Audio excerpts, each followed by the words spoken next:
हर साल छठ में इना बाजला तो लागे लागे छठ सुना सुना लगा था। कौन गाना जी? कि जोड़े जोड़े फलावा सूरज देव घटावा देवई चढ़ावेलियो जल बीचे खड़ा होई दर्शन ला आसरा लगावेलियो भैया जय हो छठी मैया जय हो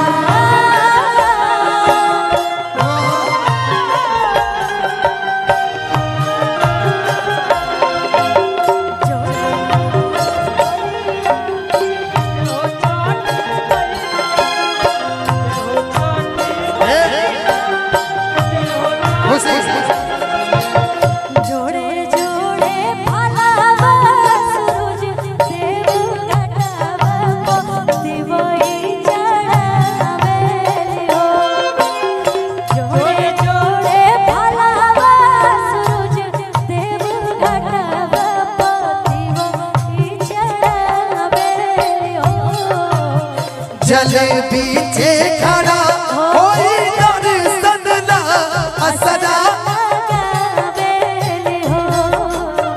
जल बीचे खड़ा होए दर्शन आसरा लगावेलियो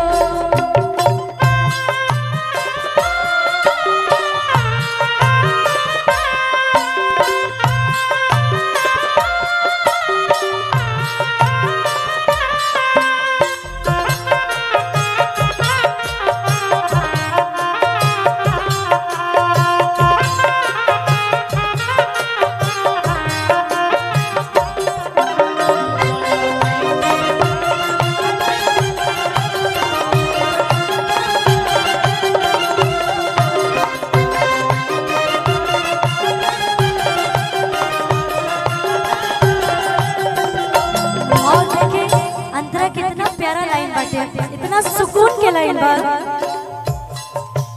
शीतल बेरिया शीतल तुझे पनिया कब देव देवता तू आके दर्शनिया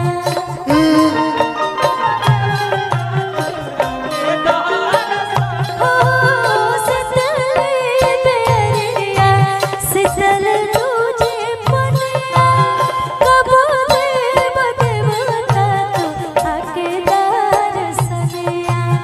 जोड़े जोड़े फलावा सूरज देव घटावा देवई चढ़ावेलियो जोड़े जोड़े फलावा सूरज देव घटावा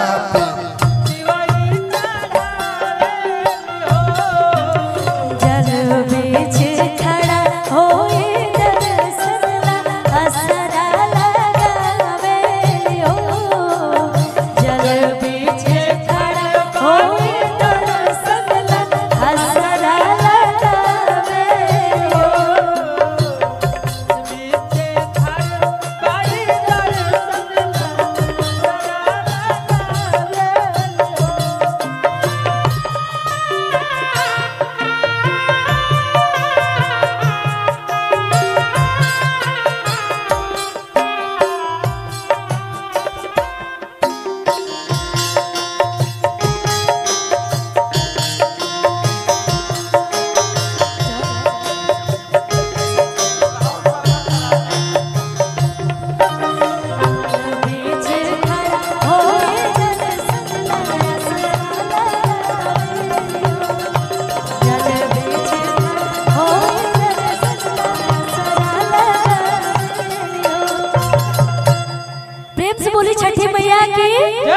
अब कुछ रंग रंग गाना दे। बिल्कुल, क्यों नहीं गाऊंगी।